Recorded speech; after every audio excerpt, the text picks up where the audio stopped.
조선 왕조 실록에 보면 이성계가 위화도 해군을 하면서 고려 왕조를 몰아내고 이시 왕조를 시작하는 내용이 나옵니다. 이성계는 그 모사에 해당하는 정도전과 함께 고려 마지막 왕조인 왕씨들과 이 왕씨들에게 충성을 다하는 신하들을 제거를 이제 합니다.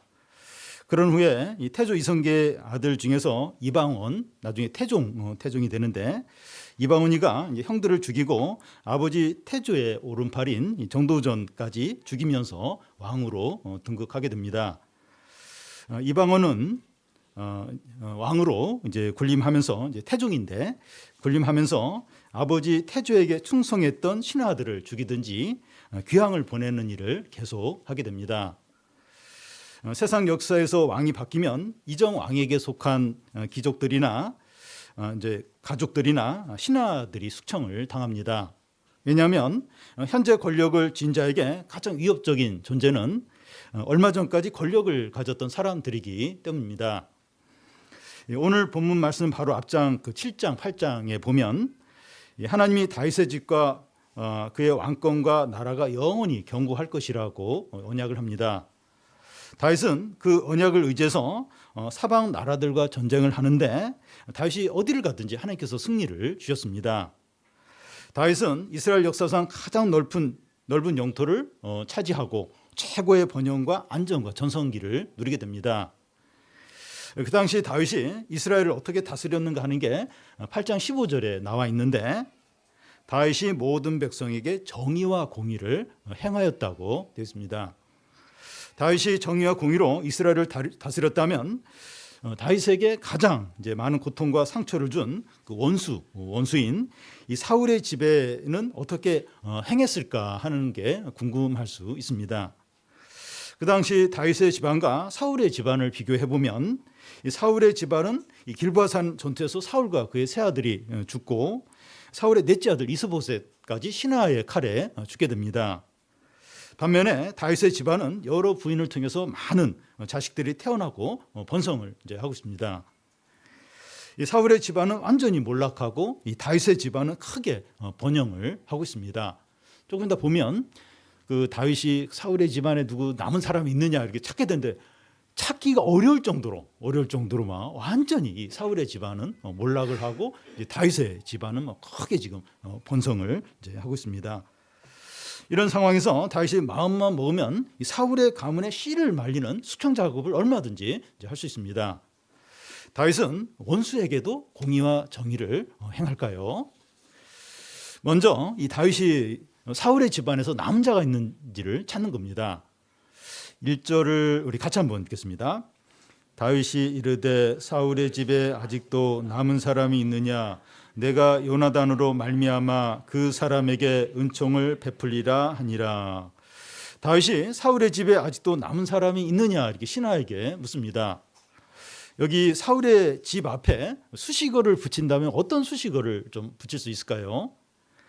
충성스러운 다윗을 단창으로 수차례 죽이려 했고 10년 넘는 기간 동안 산과 들로 다윗을 추격해서 죽이려고 했던 사울의 집, 이런 수식어를 이제 붙일 수 있죠. 다윗은 그런 사울의 집에 아직도 남은 자가 있느냐 이렇게 찾는데, 그 이유를 객관적으로 이제 생각을 해보면 복수하고 진멸하기 위해서라고 볼 수 있습니다. 다윗의 철천지 원수였고 지금 다윗은 복수할 수 있는 그런 권력, 막강한 권력을 가지고 있기 때문이죠. 그런데 이 다윗이 사울의 집에 속한 사람을 찾는 이유는 요나단으로 말미암아 은총을 베풀기 위해서라는 거예요. 요나단은 이제 사울의 이제 아들인데, 이 다윗과 요나단이 사무엘상 20장 그 42절을 보면 서로 이제 서약을 맺습니다.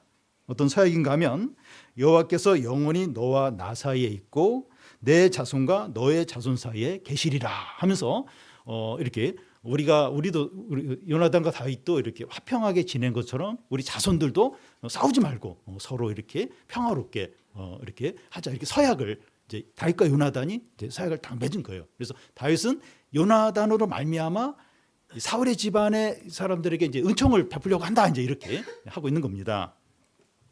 근데 지금 다윗의 이 말은 앞뒤가 맞는 모순된 말처럼 보입니다. 그 상황을 보면 이런 말을 할 수가 없죠. 이런 말. 근데 그 상황과 이 다윗의 말이 모순되는 것처럼 보입니다. 원수의 집에 은총을 베풀 사람을 이제 찾는다는 거예요. 다윗은 말만 그런 게 아니라 구체적으로 행동으로 이제 옮기고 있습니다. 2절을 보면 사울의 집에는 종 한 사람이 있으니 그의 이름은 시바라. 그를 다윗의 앞으로 부르매 왕이 그에게 말하되 내가 시바냐 하니 이르되 당신의 종이다 하니라. 다윗은 전에 사울의 집에 종이었던 시바라는 사람을 부릅니다. 다윗은 그에게 사울의 집에 남은 자가 있느냐 이렇게 묻자 요나단의 아들 하나가 있는데 그는 다리를 저는 장애인이라고 합니다. 이 사람이 무비보셋인데 무비보셋이 4장 4절에 이제 한번 등장을 합니다. 그때 보면 이 사울과 요나단을 포함한 세 아들이 길보아 산에서 전사했다는 이 소식이 왕궁에 전해지자 그 유모가 어린 그 무비보셋을 데리고 급히 도망을 치다가 떨어뜨려요. 그래서 두 다리가 절개됩니다.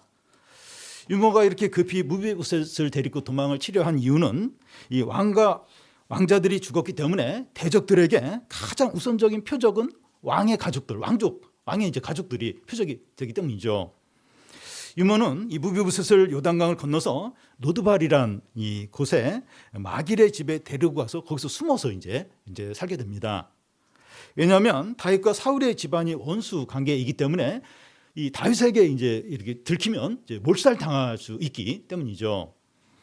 다윗은 시바를 통해서 무비보셋이 노드발 그 암멜의 이 아들 마길의 집에 있다는 사실을 알고 사람을 보내서 무비보셋을 부릅니다. 다윗은 원수의 집안 사람들에게 이제 은혜를 베푸는데 이제 적극적이에요. 다윗이 사울의 집안에서 사람을 찾는 것은 사랑할 원수를 이제 찾는 거죠. 다윗이 어떻게 이렇게 할 수 있습니까? 한번 생각을 해보면 시간이 많이 지나서 고통이 어느 정도 잊었다고 이제 볼 수 있습니다. 사울과 요나단이 죽은 지 이제 10년이 지났어요. 10년 정도 지난 이제 시기입니다. 그리고 하나님께서 다윗에게 은혜와 사랑을 풍성하게 베푸셔서 이 다윗의 상처가 이제 치료가 되었기 때문입니다. 이 다윗을 이스라엘 왕이 되게 하시고 이 다윗의 이 자손들이 왕위를 영원히 계승할 거라는 그 하나님의 이제 언약이 있었고 어디를 가든지 승리하게 이제 하신 겁니다. 하나님께서 다윗에게 사랑과 은혜를 풍성하게 베푸시고 시간이 많이 지나면서 이 다윗의 상처 아픔이 회복이 된 겁니다. 요셉의 경우도 이제 비슷한데 요셉이 자기를 판 형들을 이제 용서를 하는데 20년이 지난 시점이에요. 20년 정도가 지났고 또 하나님께서 요셉을 국무총리가 되게 하시면서 은혜와 사랑을 풍성하게 베푸셨죠. 그러면서 요셉 안에 있는 상처와 아픔들이 치료가 이제 됐기 때문에 이제 형들을 용서할 수 있었다고 볼 수 있습니다. 피해자와 가해자가 있을 때 이 법원에서 가해자를 용서하는 경우가 있습니다. 그럴 때 피해자는 내가 아직 용서를 하지 않았는데 법원이 왜 용서를 하느냐고 항변하는 경우가 있습니다. 용서를 하려면 시간이 필요해요. 시간이 필요하고 이 하나님의 사랑과 은혜를 경험을 해야 됩니다. 어떤 형태로든지 어떤 회복할 수 있는 위로와 어떤 격려나 이게 필요하고 믿는 자들에게는 어떤 하나님의 은혜와 사랑이 이제 필요합니다. 사랑을 받아본 사람이 남을 사랑할 수 있고 용서를 받아본 사람이 남을 용서할 수 있습니다. 우리가 어디서 이런 사랑과 용서를 경험할 수 있습니까? 결국은 이제 누굴 용서하고 용납을 하려면 우리도 사랑을 또 용서를 은혜를 경험을 해야 이제 그렇게 이제 할 수가 있는 거죠. 어디서 이런 사랑과 용납과 용서를 경험합니까? 신앙 공동체입니다. 하나님의 사랑과 은혜와 용서를 경험한 사람들이 서로 이제 용납하고 용서를 할 때 또 다른 사람을 용납을 하죠.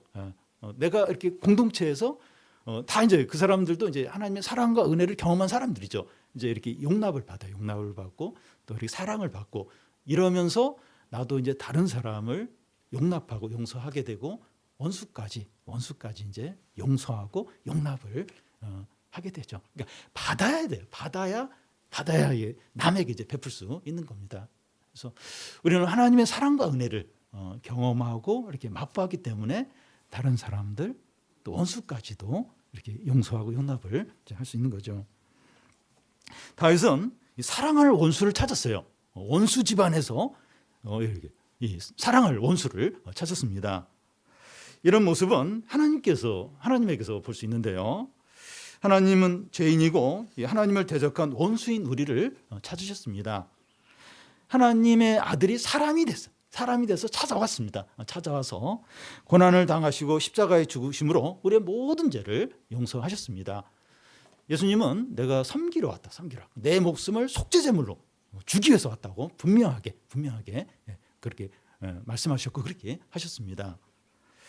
다윗이 요나단 때문에 그 원수를 용서하고 은혜를 이제 베푼 것처럼 하나님도 예수 그리스도 때문에 우리를 용서하고 우리에게 한없는 은혜를 베푸시는 거죠.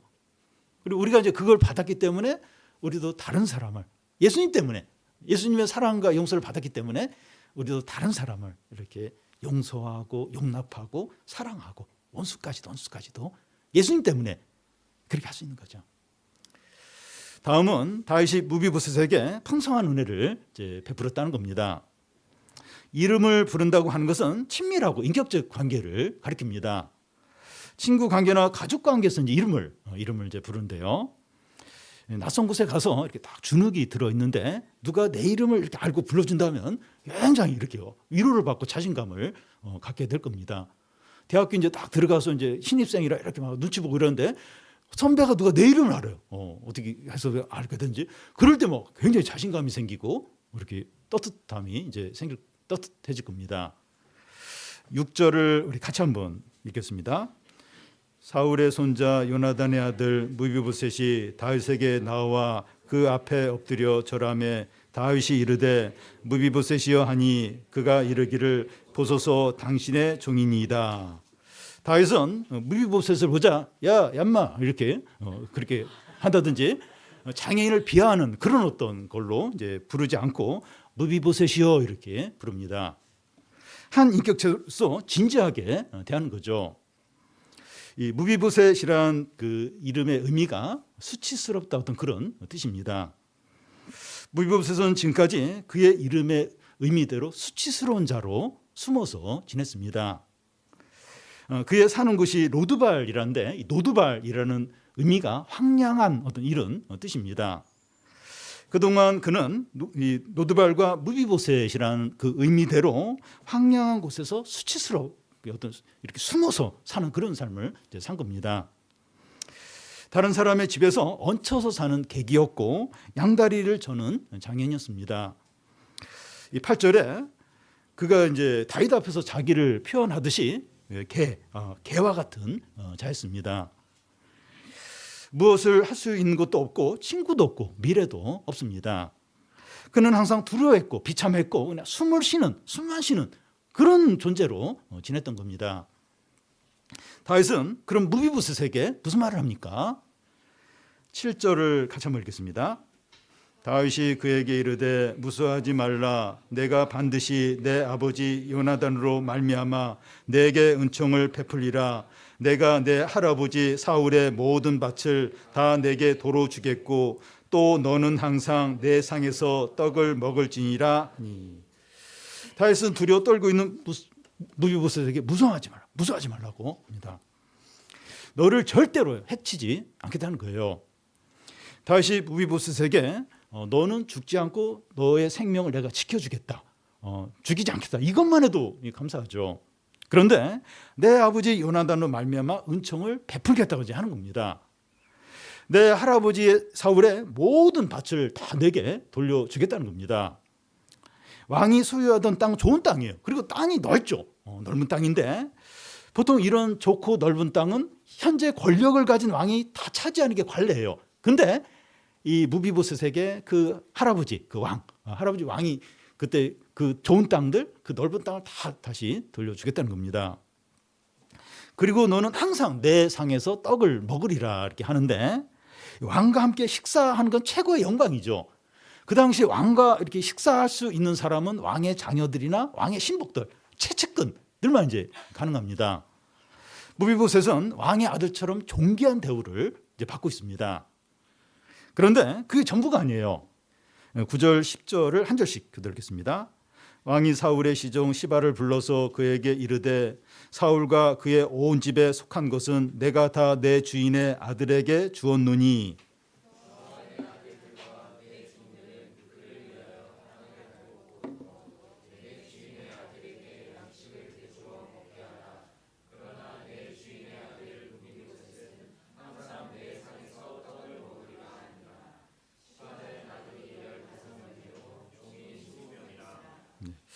다윗은 전에 사울의 종이었던 시바에게 사울의 땅을 경작하여서 무비보셋에게 필요한 양식을 공급하라고 합니다. 시바에게는 아들이 15이고 종이 이제 20명이었습니다. 다윗은 무비보셋에게 땅만 회복시켜 준 것이 아니라 그 땅을 경작할 수 있는 종들까지 많이 이렇게 줍니다. 다윗이 무비보셋에게 아낌없이 풍성하게 넘치는 은혜를 베풀고 있습니다. 그냥 무비보셋 너 안 죽일게 걱정하지 마 그것만 해도 감사한데 그 정도가 아니에요. 그 할아버지 사울 왕이 차지했던 그 넓은 좋은 땅 다 주고 그 땅을 경작할 수 있는 종들까지 충분히 이렇게 줍니다. 다윗이 무비보셋에게 베푼 세 가지 은혜 중에서 제일 이제 가장 중요한 것은 왕의 식탁에서 매일같이 식사를 할 수 있는 바로 이거죠. 이 말이 7절, 10절, 11절, 13절 네 번에 걸쳐서 반복해서 왕의 식탁에서 너가 먹을 거다. 이걸 반복해서 강조하고 있습니다. 무비보셋은 다윗의 원수의 집안이었고 처형을 당해야 하는데 무비보셋을 다윗의 아들 중에 하나로 입양을 한 거죠. 그러니까 왕의 식탁에서 먹을 수 있는 사람은 왕의 신복이든지 왕의 자녀든 둘 중에 하나인데 왕의 신복은 아니에요. 그런 왕의 자녀들이 왕자들처럼 이 왕의 아들로 이제 입양을 한 어떤 그런 의미가 이제 있는 겁니다.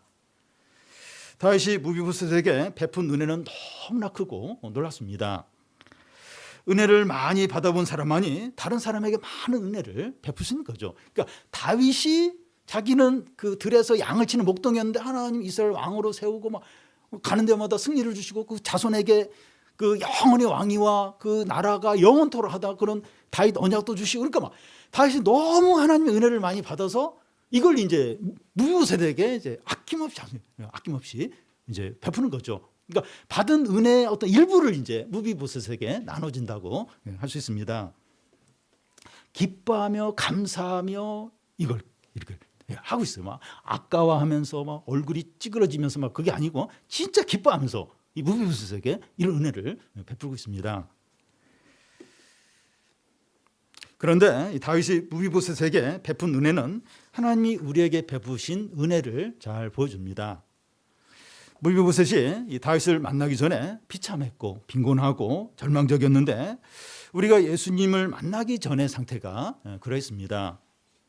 우리가 예수님을 만나기 전에 황량했고 어두웠고 참 그런 가운데 어떤 수치스러운 삶을 살기도 하고 영적인 불구자로 살았죠. 그런데 하나님은 우리를 찾아오셨고 독생자를 십자가에 죽게 하심으로 우리를 양자로 입양을 하셨습니다. 우리가 하나님의 아들이 되었으니까 아버지로부터 물려받을 유산이 있는 겁니다. 여러분 예수님 입양되는 거. 그러니까 예수님은 원래 하나님의 아들이고 우리가 예수님을 믿음으로 아들들도 입양을 자신 거죠. 그러면 우리에게 아버지가 있는 거죠. 그래서 우리가 하나님 아버지라고 부르잖아요. 아버지가 있는 거죠. 하나님 아버지로부터 우리에게 기업이 주어지는데 하늘에 있는 영원한 기업을 주십니다.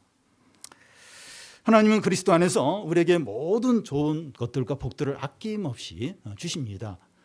그러니까 보십시오. 이 무비보셋을 그 왕자들처럼 왕의 식탁에서 먹으면서 이게 아들로 이제 입양이 되는 어떤 그런 의미가 있으니까 그러니까 많은 그냥 엄청나게 많은 어떤 복들을 넘치게 이제 줬는데 이제 우리가 그런 겁니다. 하나님의 아들로 우리가 입양이 됐고 그러면서 아버지에게 하나님의 아버지 기업을 물려받는데 그게 엄청난 거예요. 이게 엄청나게 넘치고 좋은 겁니다. 에베소서 1장 3절에 보면 하나님 아버지께서 그리스도 안에서 하늘에 속한 모든 신령한 복으로 우리에게 복 주시되 또 2장 5절에서 7절까지 보면 허물로 죽은 우리를 그리스도와 함께 살리셨고 또 함께 일으키사 그리스도 예수 안에서 하늘에 앉히시니 그러니까 그 하늘에 앉힌다는 그 자리는 예수님이 앉는 그 어떻게 보좌 우편 그 자리에 이제 앉힌다는 거예요. 우리의 위치가 그 예수님의 위치, 그 위치가 이제 된다는 거죠. 그 은혜의 지극히 풍성함을 오는 여러 세대에 나타내려 하심이라. 그 은혜의 지극히 풍성, 그 은혜가 얼마나 큰가 하면 그 지극히 풍성함을 여러 세대에 나타내기 위해서다. 그렇게 이제 말합니다. 다윗이 원수이고 그 죽은 개 같은 무비보셋에게 넘치는 은혜를 베푸셨던 것처럼 하나님은 허물과 죄로 가득한 우리에게 모든 신령한 복을 주시고 하나님의 보좌 우편에 앉히시고 하늘에 속한 모든 좋고 영원한 것들로 채워주십니다. 우리에게 이게 느껴지도록, 이게 보이도록, 눈에 보이는 그것만 보는 게 아니라 이 하나님이 약속한 그 지극히 풍성함, 그 엄청난 이게 그냥 이렇게 그냥 어떤 추상적인 게 아니라 이게 실제적인 것이고 우리에게 약속된 것이 이게 우리에게 보여지고 느껴지고 누려지기를 원합니다. 마지막으로 무비보셋도 다윗에게 끝까지 신실하게 행했다는 겁니다. 사무엘하 16장에서 19장까지 거기에 보면 이 압살롬의 반역이 나와요. 압살롬의 반역이 나오면서 다윗의 일부 신복들과 이제 백성들이 다윗과 함께 이제 피신을 하게 됩니다. 그때 시바가 다윗에게 나와서 무비보셋을 모함하는 말을 합니다. 무비보셋이 말하기를 이제 시바가 이제 하는 말입니다. 이스라엘 족속이 오늘 내 아버지 나라를 내게 돌리리라 했다는 거예요. 그러니까 이제 다윗이 그 피신을 압살롬의 반역으로 도망을 간 그런 상황에서 무비보셋이 이제는 그 이스라엘이 그 아버지의 나라를 나에게 이제 돌리려고 한다. 이렇게 이제 무비보셋이 얘기했다고 이제 시바가 이제 거짓말로 다윗에게 모함을 합니다. 얼마 후에 반역한 압살롬이 죽고 다윗이 이제 예루살렘으로 돌아오는데 그때 무비보셋이 이 다윗 앞에 나옵니다. 다윗은 왜 너는 나와 함께 같이 가지 않았냐 이렇게 묻자 무비보셋은 시바가 자기를 속이고 다윗에게 중상했다고 말합니다. 무비보셋은 다윗이 예루살렘으로 돌아오는 날까지 수염을 깎지 않고 옷을 갈아입지 않고 지냈던 겁니다.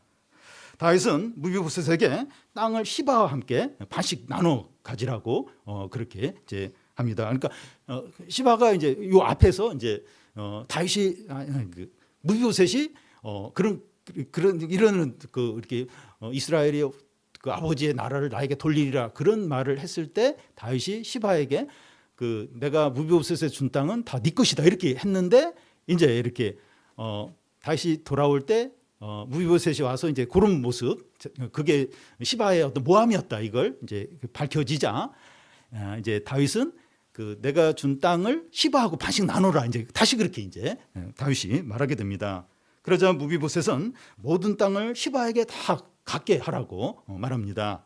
그러면서 내 주 왕께서 평안히 돌아오셨는데 저는 그것으로 충분합니다. 시바로 땅 모두를 차지하게 하십시오 이렇게 합니다. 무비보셋의 모습은 은혜를 받은 자가 어떻게 해야 하는가 하는 것을 보여줍니다. 하나님의 은혜를 받은 자는 절제한다는 겁니다.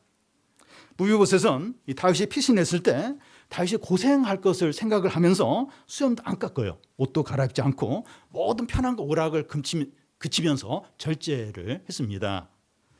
그와 같이 하나님의 은혜를 받은 사람은 절제한다는 겁니다. 하나님과 만나는 시간을 내기 위해서 절제하고 영적으로 유익하지 않는 것을 이렇게 버리는 그런 절제를 하고 믿음을 지키기 위해서 단순한 삶을 살려고 절제를 한다는 겁니다. 하나님의 은혜가 귀한 줄 알기 때문에 은혜를 잃지 않으려고 절제를 합니다. 어떤 욕심이 생기고 막 이렇게 죄 짓고 싶은 생각이 들 때 내가 죄 지면 하나님 은혜를 잃어버리는 거 아니야 이러면서 그 절제를 해요. 은혜를 잃어버리지 않도록 빼앗기지 않도록 이렇게 절제를 합니다. 그리고 하나님의 은혜를 진정으로 받은 사람은 욕심을 덜 내게 됩니다. 무비보셋은 다윗이 시바와 밭을 이제 반씩 나누라 이렇게 했을 때 왕이 편안히 오셨는데 시바에게 그 땅을 다 주라고 그렇게 말합니다. 배가 부른 사람은 맛있는 음식이 있어도 다른 사람에게 양보하기 쉬운 것과 같습니다. 평소에 그런 사람이 아니에요. 근데 배가 부르니까 자기가 좋아하는 것도 막 다른 사람 먹으라고. 왜냐하면 배부르니까. 그와 이제 같은 거죠. 그러니까 은혜를 많이 받으면 하나님의 은혜를 누리면 이게 욕심이 덜 나는 게 덜. 돈에 대해서나 사람들의 인정이나 인기나 어떤 명예나 어떤 그런 욕심이 이제 이게 덜 생기는 겁니다. 근데 이게 하나님의 은혜가 없으면 돈에 대해서, 사람들의 인정에 대해서, 또 어떤 명예에 대해서 뭐 여러 가지 대해서 막 집착을 하게 돼요. 집착을. 그러니까 믿는 사람도 그럴 수 있어요. 이게 은혜가 없으면 그렇게 막 욕심이 생겨, 욕심이. 믿지 않는 사람보다 더 많은 욕심이 생길 수 이제 있습니다. 그런데 이게 은혜가 이제 하나님 은혜가 있고 하나님 관계가 좋고 믿음이 있고 이러면 이제 욕심이 있긴 있는데 이렇게 덜 생기고 또 욕심이 통제가 되고 이제 그렇습니다. 주님 안에서 이제 부활을 발견했고 소유했기 때문이죠. 하나님께서 우리에게 주신 은혜가 얼마나 크고 놀라운지 알기 때문에 그 욕심이 덜 나고 유혹도 이제 덜 받게 됩니다. 사랑하는 여러분, 우리는 무비보셋 같이 하나님의 원수였어요. 심판받아야 되고 수치스럽고 비참한 영적인 불구자였습니다. 그런데 요나단 때문에 무비보셋이 은혜를 받은 것처럼 요나단 때문에 그 원수 집안인데 이렇게 사랑을 받는 거죠. 요나단 때문에 그런 것처럼 예수 그리스도 때문에 우리는 죄 용서를 받고 하나님의 아들로 입양이 되고 하늘의 기업을 물려받게 되었습니다. 이게 엄청납니다. 눈에 보이는 이 세상 것은 언제 사라집니다. 언제든지 사라지고 변질되고 또 어떻게 될지 몰라요. 어찌 될지 몰라요. 그런데 이 하나님의 기업, 이 하나님 나라의 어떤 약속들, 하나님 풍성한 은혜는 참돼 영원합니다. 그걸 지극히 풍성한 그 은혜를 우리에게 주셨고 이미 맛보게 하셨고 그렇게 하나님이 복을 주셨습니다. 우리는 하나님의 놀라운 은혜를 잊지 말고 이 은혜 가운데서 감사하고 절제해서 계속해서 이 참되고 영원한 것을 또 지극히 큰 것을 누리고 소유하시기를 바랍니다.